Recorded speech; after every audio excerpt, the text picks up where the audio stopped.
So, I want to provide more background and knowledge on this theory that I'm developing, RAI theory, racial adaptive identity theory. And this is an extension and slightly different from W.E.B. Du Bois' theory of double consciousness in African Americans. So, a little bit of history behind my knowledge and experience. I currently have a master's in marital and family therapy from the California School of Professional Psychology. I have been in psychology and practicing therapy since 2009. However, I was unlicensed in 2009. I was a psych tech in the Navy for the US military. And then from there, I pursued my education in psychology and so on and so forth. Before I get into RAI theory, why is this important? The reason why I believe this is important is because generally, when you're trying to treat the mental struggles of a particular group, you have to generate ideas and also you have to understand sort of like the psychology behind what the why. Why is this person experiencing this particular challenge? Why is this so difficult for this particular group or community of people? So, theories target the why. They provide an explanation, ideally based on fact and principles that can be tested to explain particular phenomena in the psyche or in the world. So, the goal of this theory is to provide African Americans a platform they can use that help explains and to help them understand the uniqueness of not only themselves but also the uniqueness amongst them and in relation to their brother and their sister in our communities. So I want to provide a little bit of an introduction on W.E.B. Du Bois for those who may not know who this individual is. So, W.E.B. Du Bois was one of the most influential Black intellectuals, sociologists, historians, and civil rights thinkers in American history. Born William Edward Burgart Du Bois on February 23rd, 1868, in Great Barrington, Massachusetts. He lived during a period stretching from Reconstruction through Jim Crow and into the modern civil rights era. Du Bois became the first African American to earn a PhD from Harvard University, receiving his doctorate in 1895. And he became an important pioneer in empirical sociology and the study of race. He was also one of the founders of the NAACP and spent much of his career examining racism, political power, economic inequality, African American life, and the struggle for full citizenship. Among his most influential works were The Philadelphia Negro and his 1903 book, The Souls of Black Folk, which introduced ideas that remain central to discussions of racial identity. One of Du Bois' most important contributions was his concept of double consciousness. Du Bois argued that the Black American can experience a kind of psychological two-ness. You possess your own internal awareness of yourself while simultaneously becoming conscious of yourself through the eyes of a society that racializes and often devalues you. In other words, you aren't simply asking, "Who am I?" You can also become compelled to ask, "Who am I in their eyes?" For Du Bois, this was connected specifically to the tension of both being Black and American in a nation that proclaimed ideals of freedom and equality while systematically denying those ideals to Black Americans. The Black individual could therefore experience the difficult task of maintaining an authentic sense of self while also being continually confronted by an external racial gaze attempting to define what Blackness meant. What's especially important for the theory I'm about to introduce to you guys is that Du Bois identified the experience of this divided consciousness. But I am interested in further examining the adaptive psychological processes that can develop around it. If generations of Black people have had to remain conscious not only of themselves, but also of how environments might interpret their Black classification, what kind of identity structure develops to perform that task? That's where I'm introducing racial adaptive identity, or RAI, and the racial environment of interpretation, or REI. I'm not arguing that Du Bois was wrong or that my theory replaces double consciousness. I'm asking a question that builds from his insight. If double consciousness describes the experience of having to see yourself partly through a racialized environment's eyes, what psychological adaptation develops from repeatedly having to do that? And what happens when that adaptation begins interacting with or even acquiring authority over personhood itself? So, my RAI theory isn't here to replace Du Bois' theory of double consciousness, is here to explain the function and the realities that extend from this awareness and experience that Du Bois has illustrated. So, RAI again stands for racial adaptive identity. And I want to start off um, by essentially introducing an idea that I've been trying to work on and study on by studying the greats, studying my ancestors. To answer this question, what does it actually mean to be Black? At the most physical, basic level, when we classify someone as Black, we're identifying physical characteristics, primarily skin pigmentation and other features that society has historically associated with a racial category. But here's where things become interesting. Your skin color doesn't tell me your personality. Your skin color doesn't tell me your relationship with God. It doesn't tell me whether you're conservative, liberal, moderate, or apolitical. It doesn't tell me whether you love hip hop, country music, jazz, or classical music. It doesn't tell me whether you're introverted or extroverted. It doesn't tell me whether you're creative, analytical, athletic, philosophical, or mechanically inclined. It doesn't tell me whether you want to be a therapist, plumber, pastor, engineer, rapper, soldier, or scientist. And yet the word Black carries enormous psychological, cultural, historical, and political meaning. So, where did all that meaning come from? That's where my theory begins. Because my argument is that Black skin didn't create Black racial identity by itself. Human beings created environments in which Black classification became consequential. And once a classification becomes consequential enough, people classified within it have to learn how to navigate those consequences. That adaptation can eventually become part of identity itself.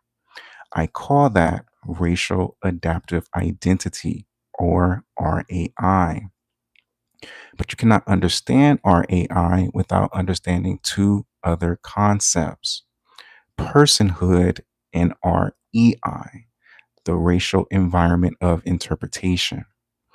And I believe putting these three together gives us another way of understanding what Du Bois famously described as double consciousness.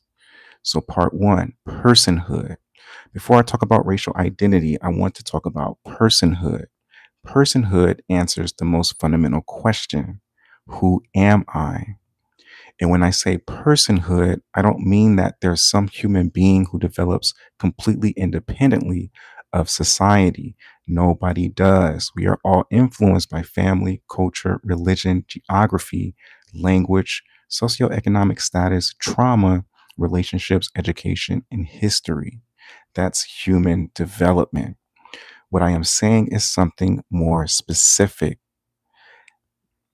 There are enormous dimensions of my humanity that cannot be reduced to my racial classification.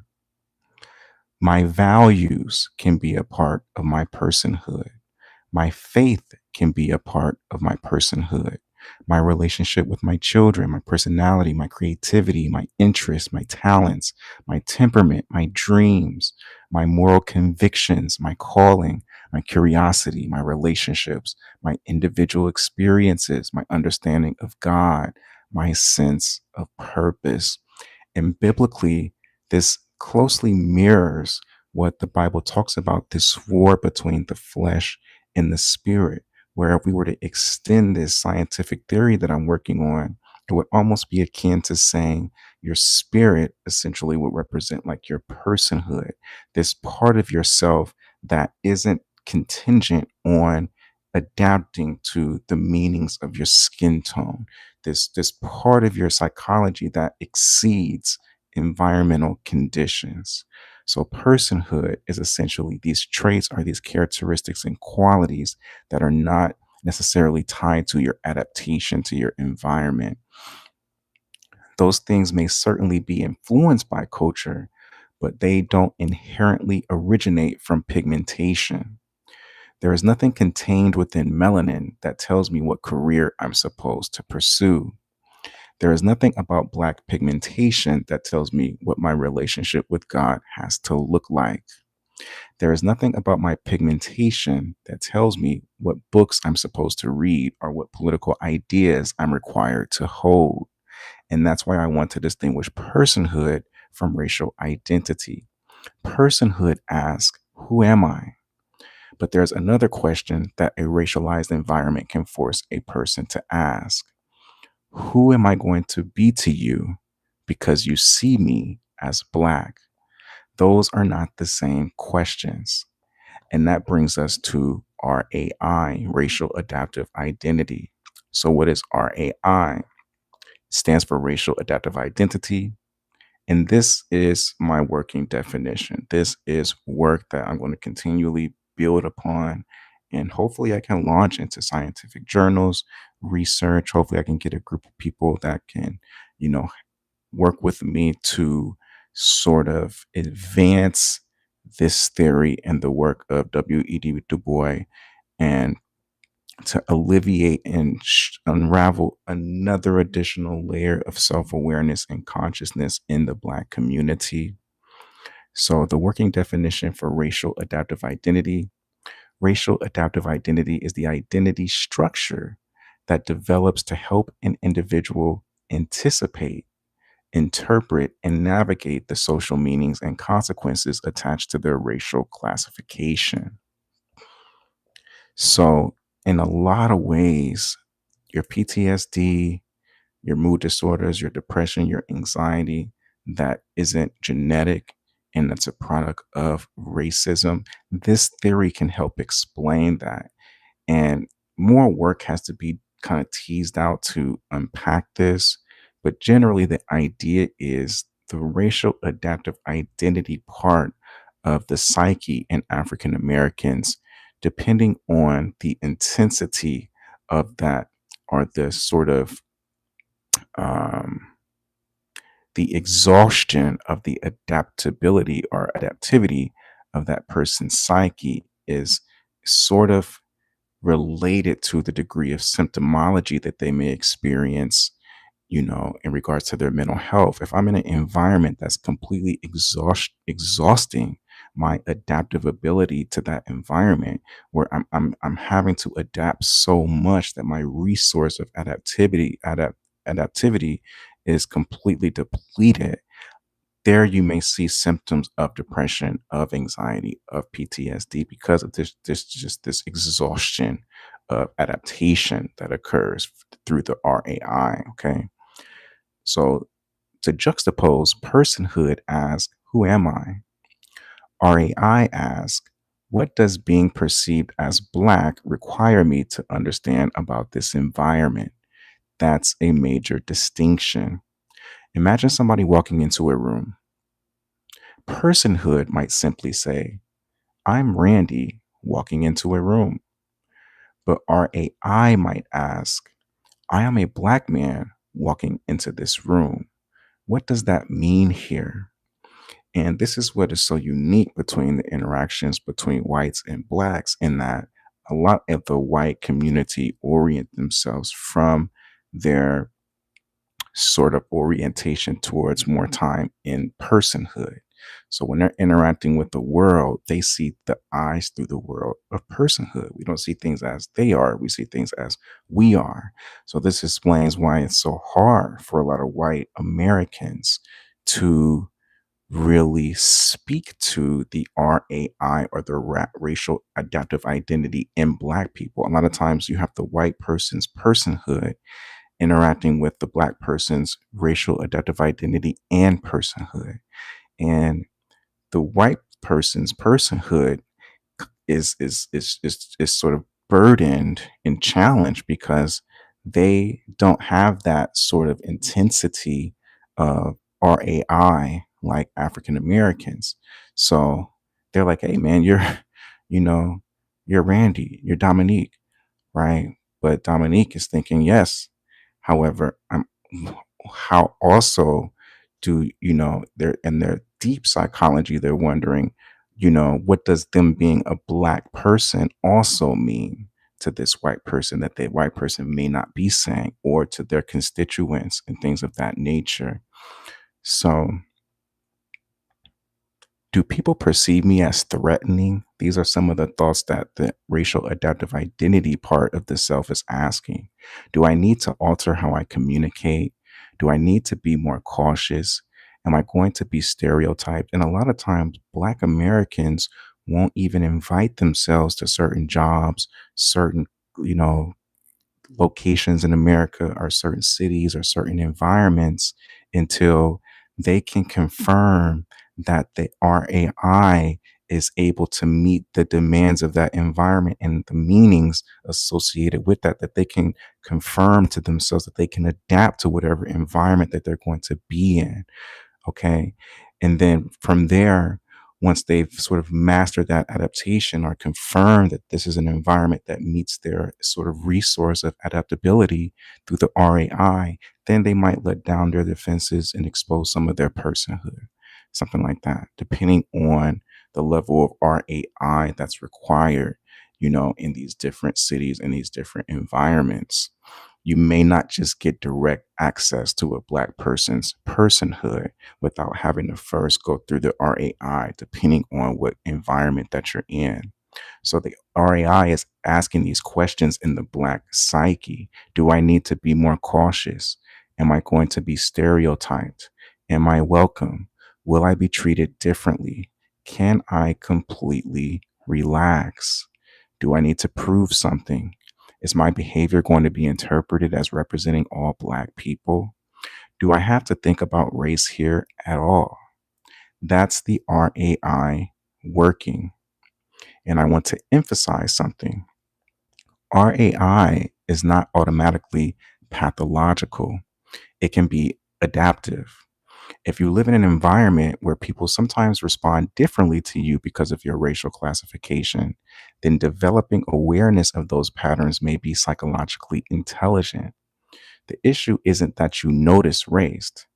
The question becomes, how much authority should that adaptive identity eventually possess over the rest of who you are? That's where this gets deeper, okay? So, how does the RAI develop? Think about this sequence. First, you have a physical characteristic, okay? Skin pigmentation exists, okay? Black skin exists. We can agree to that. Then society creates a classification around that characteristic. You're Black, right? Then society attaches meaning to that classification. This is what Black supposedly means. Then those meanings begin producing consequences.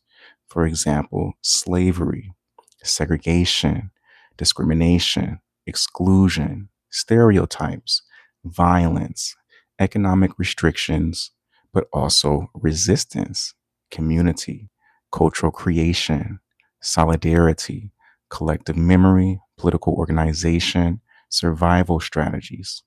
Now imagine those patterns repeating across the different generations. Eventually, somebody born with that physical characteristic isn't merely born with darker pigmentation. They are born into an already existing environment of meaning surrounding that pigmentation. So you have the physical difference becomes racial classification. Racial classification receives social meaning. Social meaning produces consequences. Consequences require adaptation. Repeated adaptation contributes to identity. That's RAI. And this leads to one of my central propositions. The greater the social consequences attached to a classification, the greater the psychological pressure upon individuals within that classification to incorporate awareness of it into their identity. Think about eye color. Imagine if, for hundreds of years, people with brown eyes had been subjected to laws, stereotypes, residential patterns, violence, political movements, cultural expectations, and economic consequences specifically because they had brown eyes. Eventually, brown eyes wouldn't merely describe someone's eyes, it would acquire social meaning. People with brown eyes would eventually need to know what brown eyes mean in different environments. That's essentially what happens when physical classification becomes socially consequential. So the question isn't simply, why do Black people think about race? A deeper question is, what happened historically that made racial awareness adaptive? So, REI, the next part, this is the racial environment of interpretation. So, REI cannot exist by itself. Something has to give the racial classification meaning. I'm calling that REI, the racial environment of interpretation. REI answers, what does Black mean here? And that word here is extremely important because Blackness may carry different meanings depending upon the environment. You can be the same Black person walking into a predominantly Black church, predominantly white workplace, a university, a police encounter, a family gathering, a corporate boardroom, a Black cultural organization, a rural community, a multicultural neighborhood, or an online political space. Your pigmentation didn't change, but the environment interpreting your pigmentation changed. That's REI. REI contains the meanings available within that environment. Those meanings can come from history, family, media, politics, religion, institutions, political experiences, stereotypes, friendships, neighborhoods, social media, education, racial ideology, and cultural narratives. So, REI, racial environment of interpretation, isn't simply what do white people think about Black people? It's bigger than that.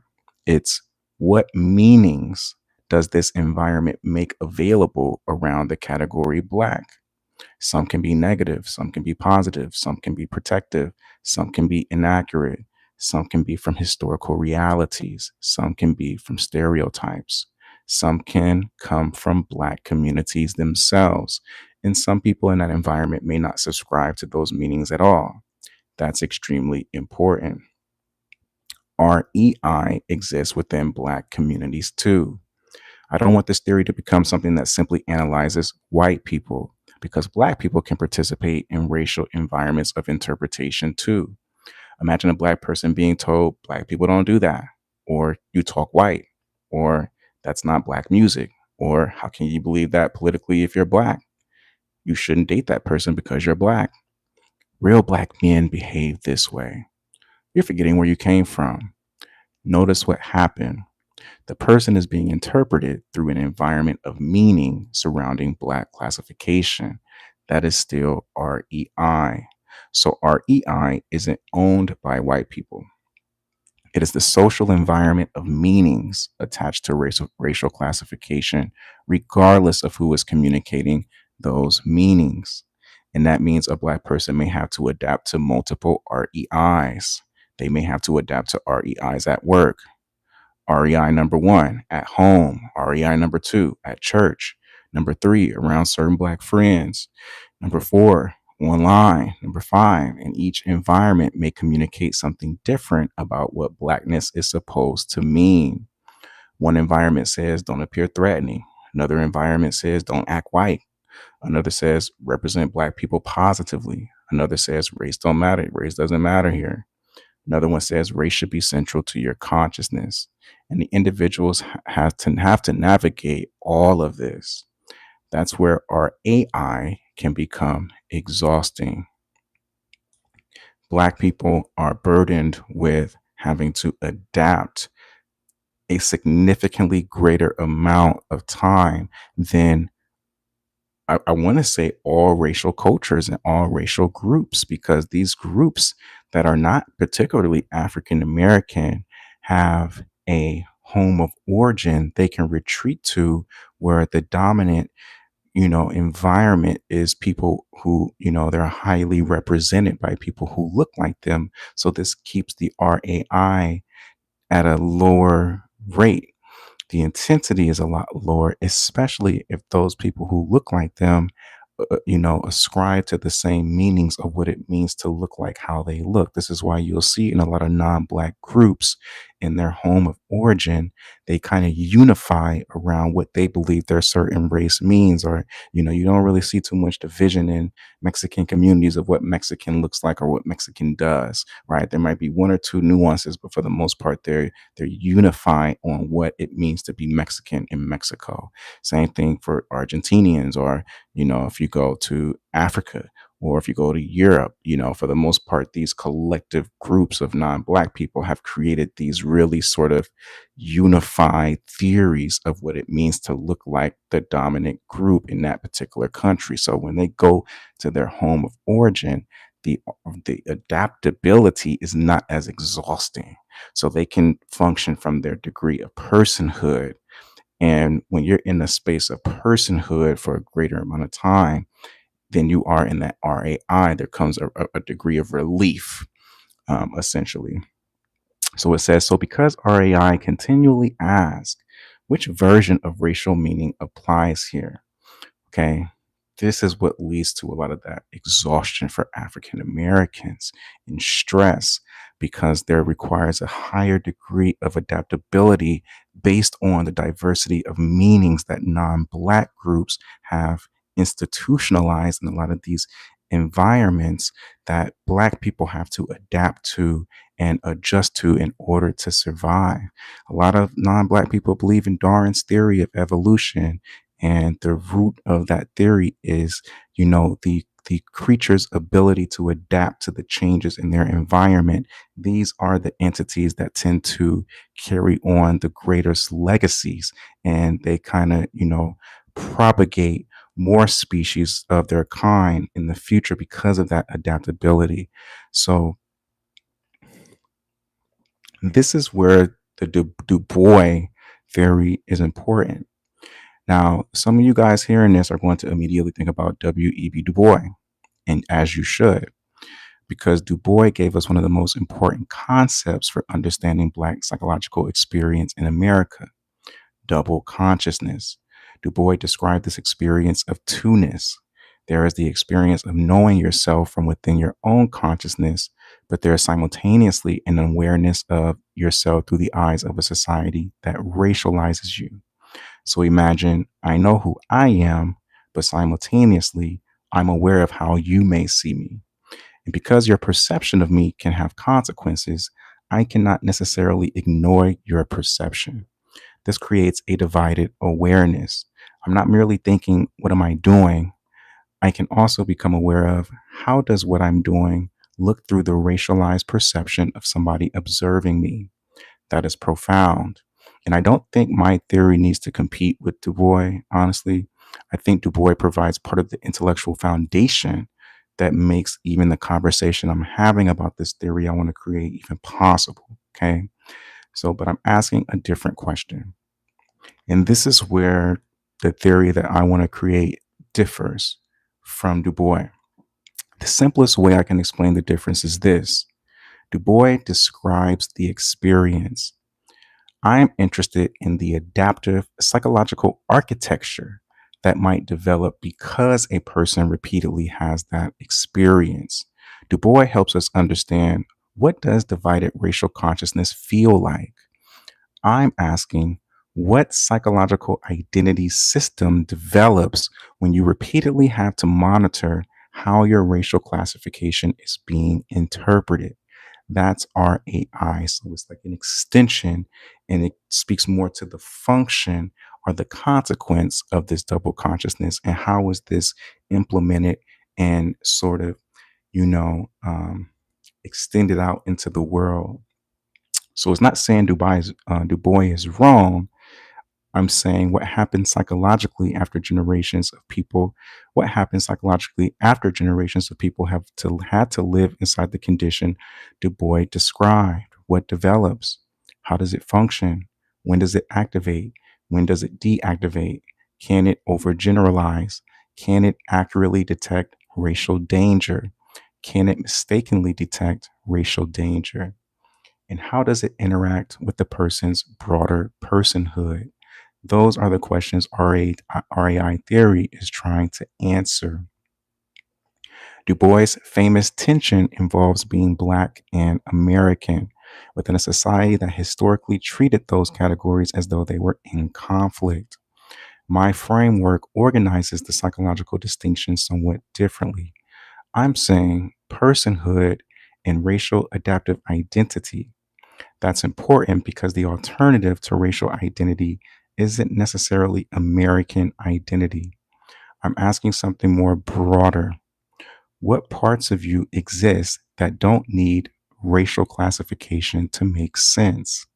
For example, your relationship with God, your relationship with your children, your creativity, your vocation, your values, your personality, your moral commitments, your curiosity, your purpose. That's personhood. Then RAI sits along that and says, I need to help this person navigate what Blackness means in this particular environment. So I see RAI almost like a psychological navigation system. It doesn't necessarily tell you who you are, it tells you, what might I need to know because of how this environment could classify me. Here's where I think the theory becomes very practical. Imagine two men. One is white, we'll call him John, and one is Black, we'll call him Marcus. And John is primarily interacting through personhood. John thinks, I'm talking to Marcus. Maybe John isn't consciously thinking about race at all. He's not thinking, I'm a white man interacting with a Black man. He's simply interacting with another human being. But Marcus may be experiencing something additional. Marcus's personhood says, I'm Marcus talking to John. But Marcus's RAI may simultaneously ask, does John see Marcus, or does John see a Black man? And if John sees a Black man, what does Black mean to John? Now you've got an asymmetry. John may be operating personhood to personhood. Marcus may be operating personhood plus RAI, environmental appraisal to personhood. Marcus is processing additional information, not necessarily because John did something racist, and not necessarily because Marcus is irrational. Marcus's adaptive identity has learned my classification can sometimes affect how other people respond to me. So before Marcus completely relaxes into personhood, RAI may perform an appraisal. This means there can actually be two conversations happening simultaneously. The visible conversation is John talking to Marcus, but Marcus may have an invisible conversation happening internally. Who am I?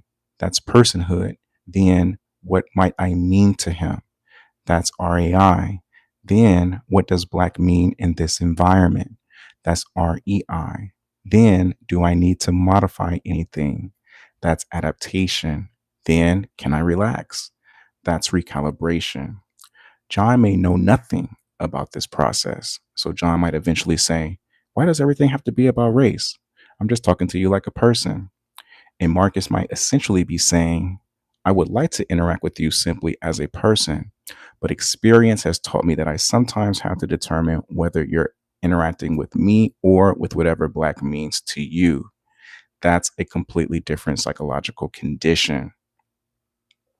Now, here's where I think we have to be extremely careful. If I'm developing this as a psychological theory, I don't want it to become circular. We cannot say my RAI detected racial danger, therefore racial danger existed. That doesn't necessarily follow. RAI is a predictive system, and predictive systems can be right. Predictive systems can also be wrong. RAI might activate because of previous discrimination history, family, socialization, historical knowledge, media exposure, something somebody said, environmental cues, or actual racist behavior. Sometimes RAI may accurately identify danger, but sometimes the current individual may not hold the attitudes RAI anticipated. That distinction is crucial because otherwise, racial vigilance could become self validating. I expected racism, therefore, I interpreted ambiguity as racism. Then my interpretation becomes evidence that my expectation was correct. A psychologically healthy theory has to leave room for recalibration. So, what happens if John is actually safe? Let's return to the John and Marcus example. Suppose John consistently demonstrates respect, curiosity, fairness, predictability, empathy, and genuine interest in Marcus as an individual. Marcus's RAI receives new information. Maybe race isn't particularly important in this interaction. REI can reduce its involvement. Now the relationship can increasingly become personhood to personhood. Marcus hasn't stopped being black. He hasn't forgotten his history. He hasn't rejected black culture. And he hasn't become naive about racism. He simply recognizes my racial adaptive system doesn't need to organize this particular relationship. That's what I would call psychological flexibility. But there's another possibility. Imagine Marcus initially appears somewhat guarded. John notices it. John thinks, why doesn't this guy trust me? John becomes defensive. Marcus notices John's defensiveness. Marcus's RAI says, see, something is happening here. Marcus becomes more guarded. John notices more guardedness. John becomes even more defensive. Now, something fascinating has happened. Neither person's original intention necessarily explains where they ended up. Their protective systems begin feeding each other. John thinks he's judging me because I'm white. Marcus thinks his reaction confirms that I needed to be careful. Now, behavior creates new environmental information, and this gives us a feedback loop. REI influences RAI. RAI influences behavior. Behavior influences the other person's response. The other person's response becomes new REI information, and that information returns to RAI. So REI to RAI, then behavior, social response, updated REI, recalibrated RAI. That loop could either reduce racial tension or unintentionally intensify it. Our AI can change the environment it's trying to read. This is important because human beings aren't passive observers of environments. We participate in creating them. If I walk into an environment expecting hostility, that expectation can affect my facial expressions, my tone, my body language, my communication, willingness to disclose, interpretation of ambiguity, and interpersonal distance. Other people respond to those behaviors. Their responses can become then new evidence. This doesn't mean discrimination is imaginary. It means social interactions are reciprocal. Actual racism can create RAI. RAI can influence behavior. Behavior can influence responses. Responses can reinforce or modify RAI.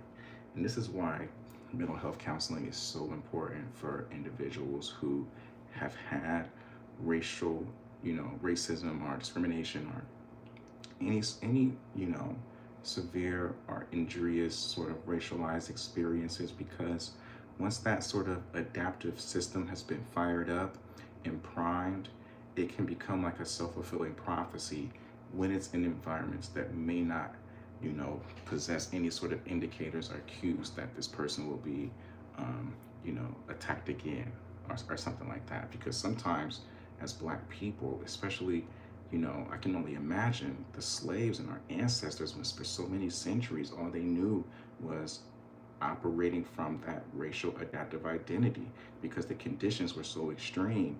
And can you imagine coming out of those years of slavery and now they're telling you you're free, but you're still surrounded around people who look like your oppressors? You're still functioning from that racial adaptive identity, even though they're telling you you're safe, you're free. Because a lot of Black folks weren't safe, even though they were free.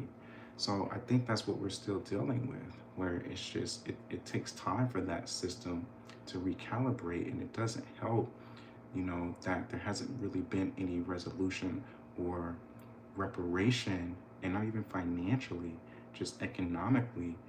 And this in economics is environmentally, where the conditions can be more primed legally to honor a Black person's personhood.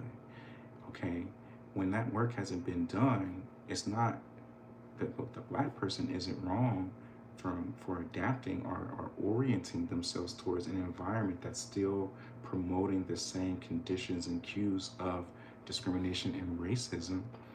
Okay,